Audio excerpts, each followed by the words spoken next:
Microsoft's next-gen plans are progressing rather quickly, and some new plans with the current-gen stuff as well. I did a video about some of this stuff last night when Windows Central released some information, but Brad Sams went ahead today and released a plethora of new information and new details, and I think this is going to be a fun video because I love talking about the latest and greatest stuff that we're going to be getting, and you get code names and all that kind of stuff. So according to this, which will be linked, Microsoft's working on its next-gen console for a 2020 release, and it's being actively developed, but the launch strategy is starting to materialize, and this is going to help you kind of understand what's going on.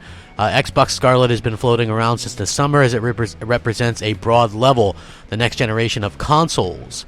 As of right now, there are two being planned, Anaconda, which others have noted as well, and Lockhart, which is an arcade version of Anaconda. Microsoft refers to Anaconda as Scarlett Pro and Lockhart as Scarlett Arcade. Think of Lockhart as a successor to the Xbox One S, whereas Anaconda is a successor to the Xbox One X.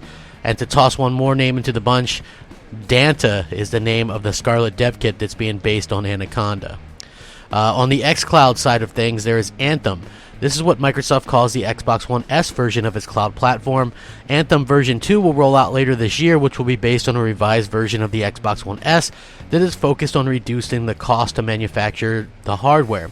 And of course, there's Anaconda Cloud, which is in the works as well.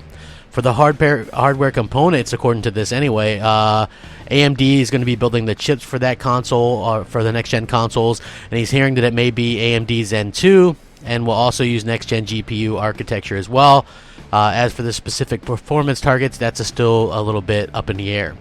On the software side, Microsoft is working on what it calls Game Core that will benefit both Xbox and PC. The goal is to make it easier for developers to build games faster and have built-in functionality out of the dev kit box.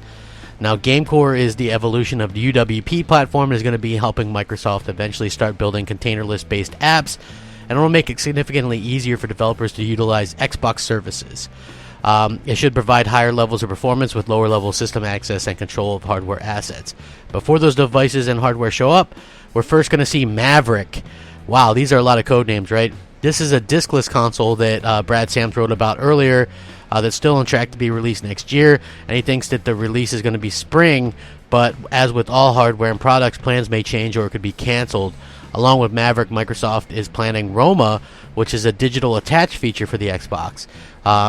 This will allow you to do, as long as it's shipped as planned, order an Xbox One with digital services attached, quote-unquote, to the hardware when it ships to your house. Think of it like in the future you'll be able to buy an Xbox, a subscription to Game Pass and Xbox Live, prepay for the fixed time period, and when your device shows up, it'll be pre-configured from day one.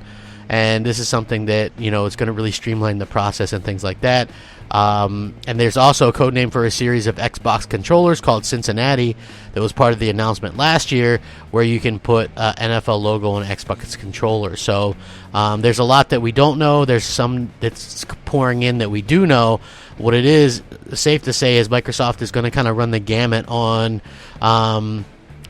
what they're going to offer, whether it be a super high-end experience is probably going to be pretty pricey, to a smaller experience that's going to be less expensive, to a cloud experience. They're going to have lots of different things for people to kind of choose and things like that. So I would just assume that 4K 60 is going to be something that we're going to be seeing a lot of next generation from Microsoft. And this sounds incredible. There's a lot going on. It's a lot to digest. I'm going to link this so you guys can check it out. Let me know.